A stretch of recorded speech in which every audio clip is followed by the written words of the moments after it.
journal vous est offert par le FPI, Fonds des promotions de l'industrie, votre partenaire privilégié pour la réussite de vos projets.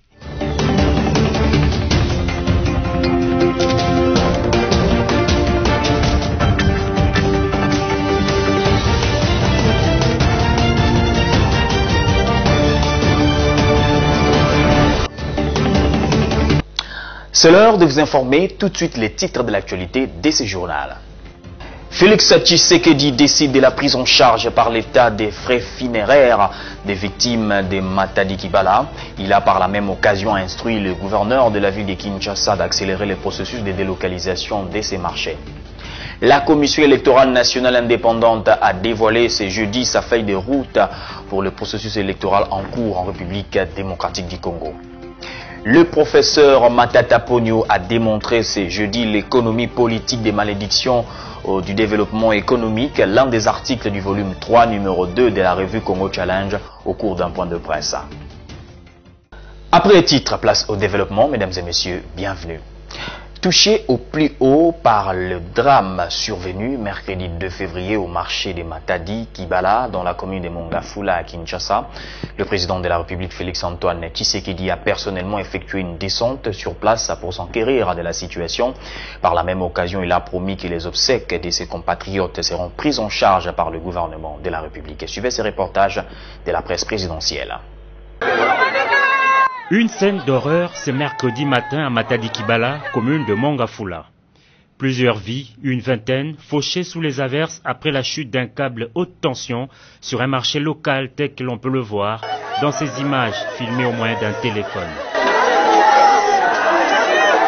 Les victimes sont la plupart des vendeuses de ce marché des fortunes. Très attristé par ce drame, le président de la République Félix-Antoine Tshisekedi Tshilombo s'est rendu sur les lieux de l'accident.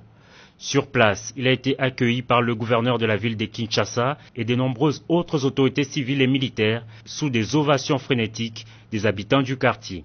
Les responsables de la Société nationale d'électricité qui étaient sur place ont fourni plus d'explications au chef de l'État sur les circonstances de cette tragédie. D'après la SNEL, un coup de foudre a sectionné un conducteur de phase sous tension, lequel est malheureusement tombé sur le marché de Matadi Kibala, se situant dans la servitude des lignes de transport de SNEL. Pour confronter les sources, le chef de l'État s'est également entretenu avec une vendeuse de ce marché et un chef coutumier du coin. Ces lieux, traversés par des câbles haute tension, ne devraient pas être occupés, a conseillé le président de la République. Cette question avait justement été évoquée lors du Conseil de ministres du 7 janvier 2022 où le chef de l'État avait instruit le gouvernement pour une délocalisation rapide du marché de Matadi Kibala au vu du danger que représente son emplacement actuel pour la population. S'agissant des victimes acheminées à la mort de l'hôpital général de Kinshasa, le gouvernement de la République annonce la prise en charge totale des obsèques.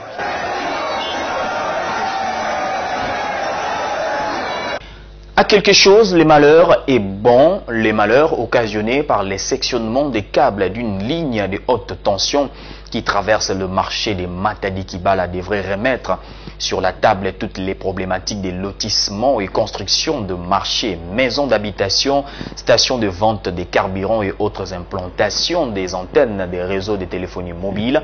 Votre rédaction vous pousse à la prise de décisions les uns et les autres dans cet éditorial. La tragédie survenue mercredi 2 février 2022 des bonheurs au marché de Matadi Kibala, dans la commune de Mongafula, devrait être capitalisée pour tirer des leçons et lever des mesures idoines, afin qu'à l'avenir, pareil drame n'endeuille plus les Quinois et plus généralement les Congolais.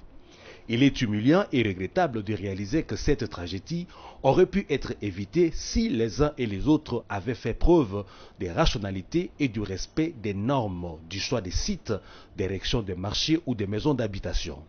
N'est-il pas connu des agents et cadres des affaires foncières et des cadastres que l'on ne doit pas lotir des terrains dans des étendues traversées par les lignes électriques de haute tension ou des zones situées près des stations de vente de carburant ou proches des cabines électriques? N'est-il pas aussi connu de ces protagonistes qu'il est interdit de vendre des terrains proches des sites érosifs ou dans les dénivelations traversées par des rigoles où les gens s'exposent au danger en cas de montée des eaux? Mais pourquoi jusqu'ici, malgré la connaissance de ces normes, l'on a loti des terrains dans ces catégories de sites pour la construction de marchés ou des maisons d'habitation? Et pourquoi les particuliers insistent et même corrompent pour se faire lotir des terrains dans des sites dangereux, tout en sachant que tôt ou tard, quelques tragédies les éprouveraient?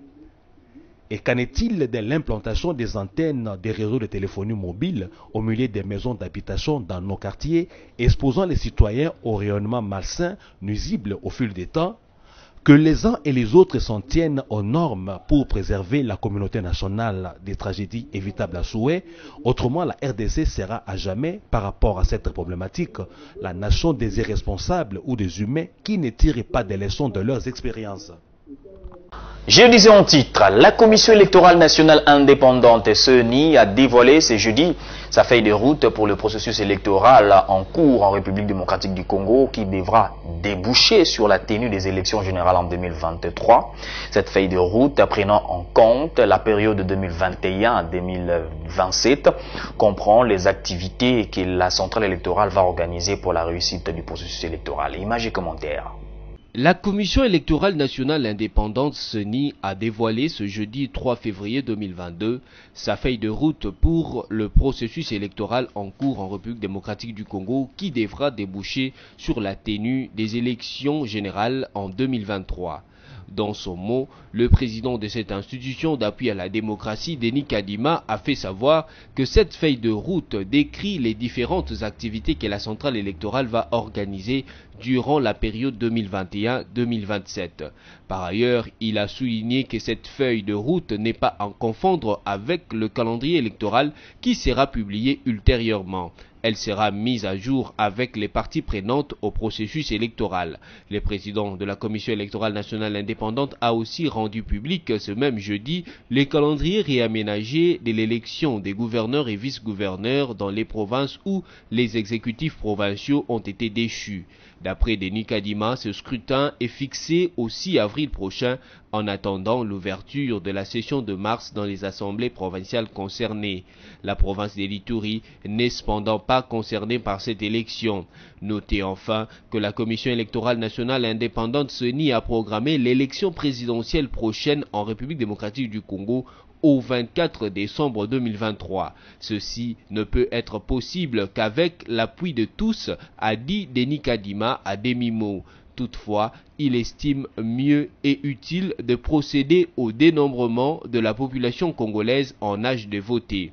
À noter que ce scrutin présidentiel se tiendra le même jour que celui des députés nationaux, des députés provinciaux et des conseillers de communes, des secteurs et de chefferies. Dans le reste de l'actualité, c'est ce jeudi 3 février que le volume 3 du numéro 2 de la revue Congo Challenge de l'année 2021 est publié. Une publication périodique à caractère scientifique et économique dont le professeur Matata Pogno en est l'éditeur responsable. Suivez. C'est un auditoire très satisfait et agréablement stupéfait à travers la démonstration par le professeur Matata Pogno Mapon d'un des articles co-rédigés avec les doctorants Jean-Paul Tsassa du numéro 2 volume 3 de la revue Congo Challenge. Il s'agit de l'économie politique des malédictions du développement économique. Ici, les deux rédacteurs ont voulu définir l'économie politique comme l'exposé de ce qui est le programme de ce qui devrait être. Nous avons examiné d'autres malédictions. Les gens disent c'est la chance. Ici, il y a l'expression qui dit chance c'est l'okopamba. Donc, mais du point de vue du développement, nous avons pensé, chers amis, qu'il y a au-delà de toutes ces suppositions, en faisant ce que nous avons appelé l'économie politique des malédictions de développement. Donc, en examinant, en faisant une analyse profonde, cohérente, systématique et systémique pour trouver la vraie malédiction. Nous avons trouvé que la vraie malédiction, c'est la malédiction du leadership. Pour l'éditeur responsable de cette revue, le leadership doit être au centre du développement de la République démocratique du Congo. sans un leadership de qualité, quelle que soit l'abondance des ressources que vous pouvez disposer, vous ne vous développerez jamais. Nous montrons effectivement que certains facteurs tels que la géographie, les institutions, les ressources naturelles sont importants dans les processus de développement. Mais à eux seuls, il ne suffit pas, on ne peut pas expliquer les processus de développement en se bornant sur ces facteurs. Revue bilingue, elle publie un volume contenant 2 numéros chaque année et tous les 4 mois, le bulletin sur le progrès récent de la recherche économique et sur l'état de l'économie en RDC en particulier et dans le monde en général. En province, plusieurs couches socio-professionnelles de l'Ituri plaident pour le renforcement de l'armée en moyens logistiques et humains en vue de mener à bien les opérations militaires pour imposer la paix et restaurer l'autorité de l'État sur l'ensemble de cette partie de la RDC. Un plaidoyer qui intervient 48 heures après l'attaque du site de déplacés des plaines Savo près des Boulets en territoire de Djougou. Reportage à presse militaire. Au lendemain de l'attaque du site des déplacés de plaine Savo, près des Boulets, en territoire de Djougou, par les miliciens Codeco, plusieurs couches socio-professionnelles condamnent ce carnage. De façon unanime, elles plaident pour un appui conséquent. Des opérations militaires sur terrain, par des moyens conséquents, par des moyens logistiques efficaces, afin de permettre à l'armée d'imposer une fois pour toutes la paix et restaurer l'autorité de l'État sur l'ensemble de l'Ituri en cette période de l'état de siège. Le gouvernement national puisse mettre tous les moyens nécessaires afin que le gouvernement provincial puisse être au bout des atrocités.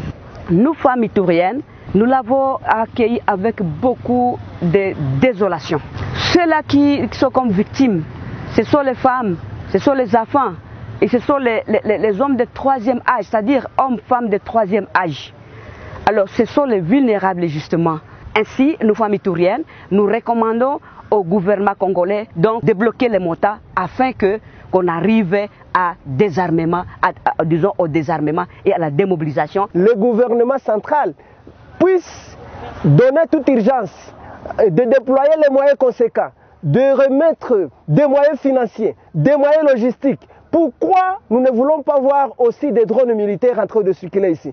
Pourquoi nous ne voyons pas des chars de combat et bon nombre suffisant de chars de combat ici pour en finir une fois pour toutes? Notons que la zone de Boulets environ reste sous contrôle des forces armées. En dépit de cette tuerie, les obsèques de victimes seront prises en charge et assurées par le gouvernement provincial de l'Ituri. Plus de 30 ans après, les ponts Roi-Collet reliant 2 quartiers de la ville de Bunia viennent d'être reconstruits par le financement du gouvernement provincial de l'Ituri.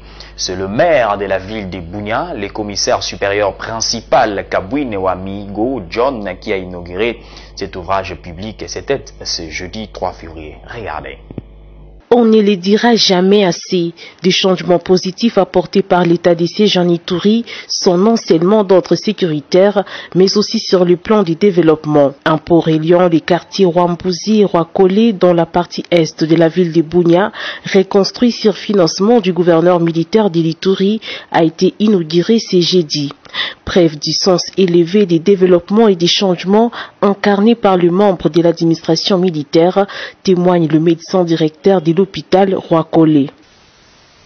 Nos remerciements vont tout droit à son Excellence, Monsieur le gouverneur de province de l'Ituri, le lieutenant général Johnny Luboya Kachama, qui, en dépit de ses urgences et contrainte dans la province, a accepté volontiers de financer les travaux et mobiliser son équipe de génie militaire pour la reconstruction de ce pont Rwambouzi, facteur important de développement et de sécurité de cette partie est de la ville de Bunia.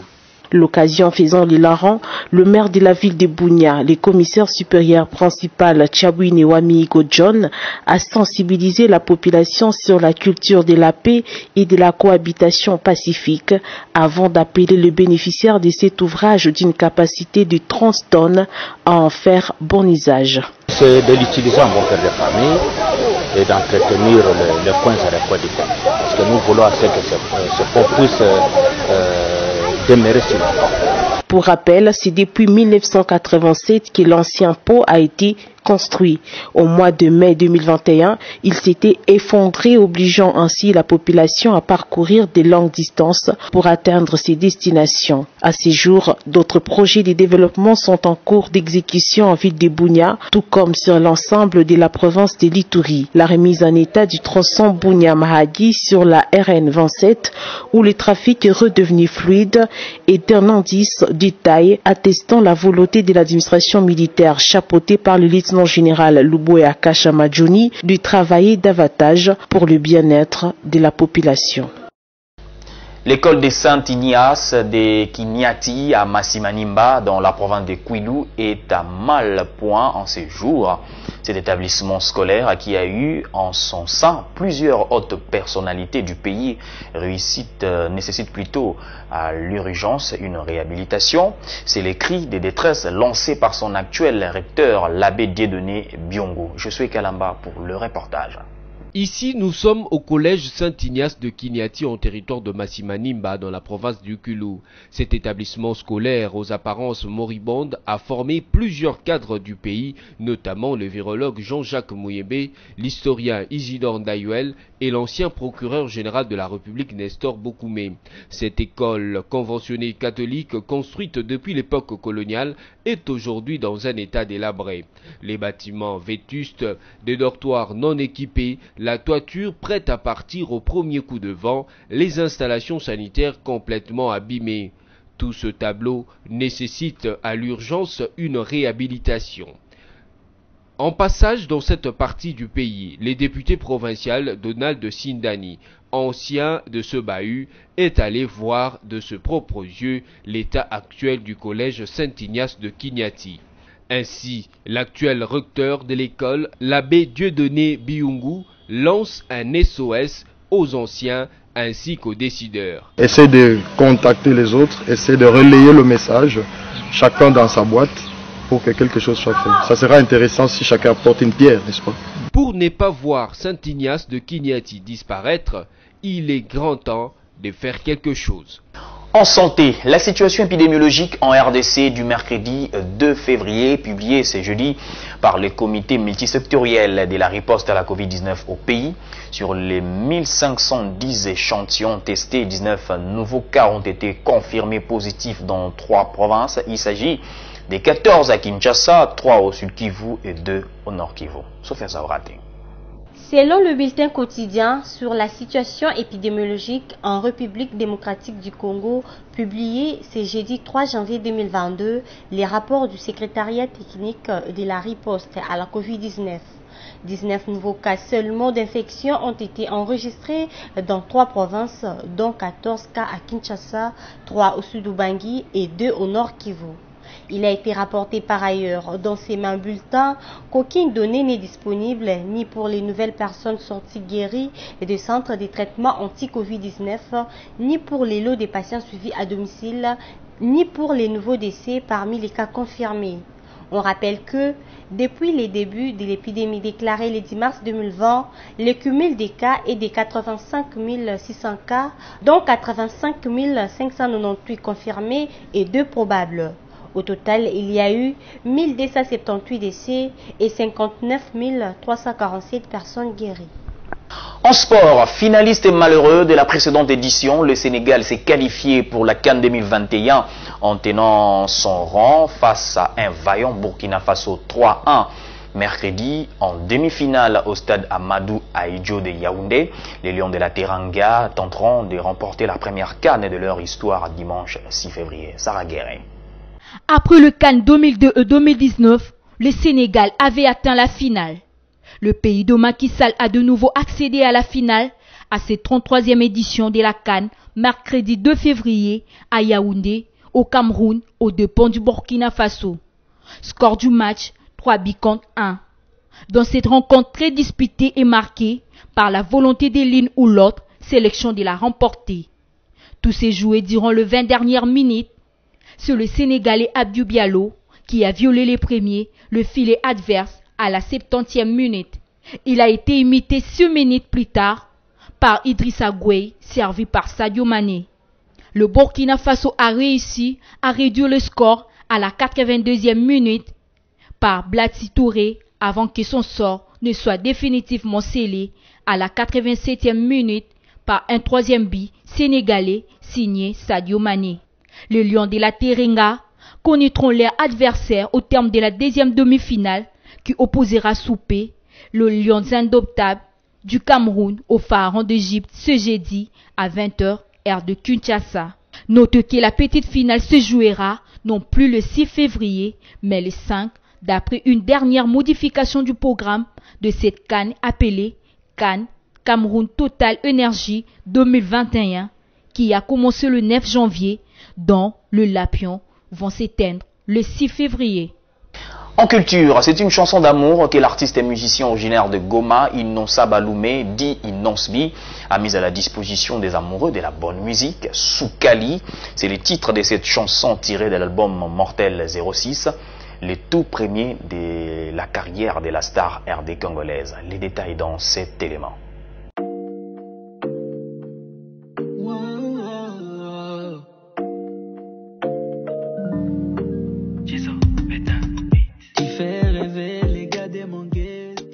Soukali. Entendez sucre ou sucré, c'est le titre de la récente chanson clippée de l'artiste chanteur Innocent Baloumé, dit Inosbi. Cette chanson est tirée du tout premier album de la star originaire de la ville de Goma, dénommé Mortel 06. Dans ce morceau, l'artiste exprime son amour à une femme qui, par ce charme, ne laisse personne indifférente. L'artiste affirme vivre un amour confit qui ira jusqu'à l'éternité. Un clip professionnel avec des images impeccables. En moins de 48 heures, Soukali compte déjà plus de 100 000 vues sur YouTube. Par cet album, c'est lui que le mélomane appelle affectueusement Tigre. Le jeune leader voulait sortir de sa zone de confort, celle de lancer à chaque fois un single.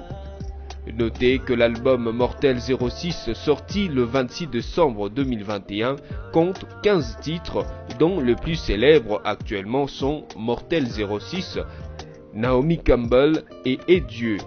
Il est à retrouver sur toutes les plateformes légales des téléchargements.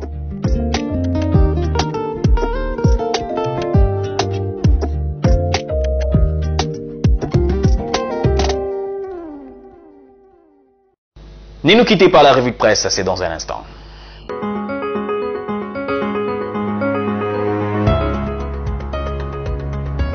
Bienvenue à la revue de presse de ce jour. Commençons par l'agence congolaise de presse qui titre: le chef de l'État, Félix-Antoine Tshisekedi Tshilombo, envisage la levée progressive du couvre-feu en RDC. Le président de la République, Félix-Antoine Tshisekedi Tshilombo, a appelé à une réflexion pour une levée progressive du couvre-feu en RDC afin de permettre à la population de jouir pleinement de sa liberté de mouvement et d'occupation. Dans sa communication au cours de la 38e réunion du Conseil de ministres du gouvernement qu'il a présidé vendredi dernier par vidéoconférence à Kinshasa, tout en reconnaissant l'apport du couvre-feu dans ces dispositifs de riposte contre la Covid-19 et considérant les rapports des différents services y afférents, le président de la République a chargé le comité technique de riposte en collaboration avec la task force de la présidence de se réunir très vite pour examiner la question et de lui en faire un rapport. Poursuivons avec Forum des As qui note en grand titre: Atundu déplore l'incivisme et l'indiscipline de certains citoyens. Selon le PCA de la SNEL, beaucoup de gens construisent sans respecter les normes, avoir 25 mètres départ et d'autres comme servitude de la SNEL. Contacté, le président du conseil d'administration de la SNEL, André Alain Atundu, est dévasté par ce drame du fait de nombre de morts et surtout les circonstances de l'accident. Le PCA de la SNEL estime que si on avait respecté les critères de sécurité, c'est-à-dire on ne construit pas sous les câbles à 25 mètres de côté comme de l'autre, même si la foudre avait frappé le câble, personne ne serait mort. Mais maintenant, comme on a construit sous les lignes et même un poteau était enfermé, dans une maison pratiquement, ce qui a fait que lorsque la foudre a frappé le câble, l'a endommagé, le câble est tombé sur un espace d'eau et tous ceux qui avaient touché cette eau étaient électrocutés d'office. Terminons avec Okapi.net qui écrit « RDC, le gouvernement condamne les tueries de Savo et réaffirme la détermination de l'armée à imposer la paix. Le gouvernement condamne fermement l'incursion meurtrière du site des déplacés situé à Savo, nous sommes à Djougou-en-Ituri, la nuit du 1er au 2 février par des terroristes Codeco. La vie d'une cinquantaine de nos compatriotes était fauchée lors de cette attaque stoppée par les FARDC, indique le tweet du ministre de la Communication et Médias. Le gouvernement présente ses sincères condoléances aux familles éprouvées à la suite de ce massacre qu'il qualifie de crime contre l'humanité. Il rassure le peuple de la détermination sans faille de notre armée à imposer la paix, rétablir la sécurité et l'autorité de l'État dans cette partie du pays. Le gouvernement provincial de l'Ituri, rapporte la même source, a été instruit d'assurer la prise en charge des frais d'inhumation et des obsèques dignes pendant que tous ces blessés bénéficient de soins médicaux appropriés. Mesdames, Messieurs, c'est tout pour cette revue de presse. Merci de l'avoir suivi.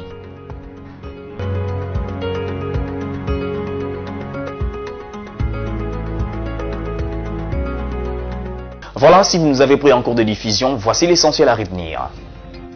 Félix Tshisekedi décide de la prise en charge par l'État des frais funéraires des victimes de Matadi Kibala. Il a par la même occasion instruit le gouverneur de la ville de Kinshasa d'accélérer le processus de délocalisation de ces marchés. La Commission électorale nationale indépendante a dévoilé ce jeudi sa feuille de route pour le processus électoral en cours en République démocratique du Congo. Le professeur Matata Ponyo a démontré ce jeudi l'économie politique des malédictions du développement économique, l'un des articles du volume 3, numéro 2 de la revue Congo Challenge au cours d'un point de presse.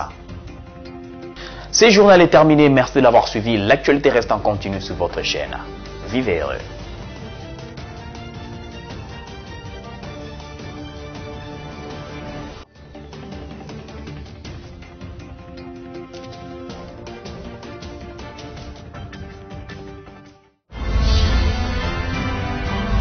Ce journal vous a été offert par le FPI, Fonds des promotions de l'industrie, votre partenaire privilégié pour la réussite de vos projets.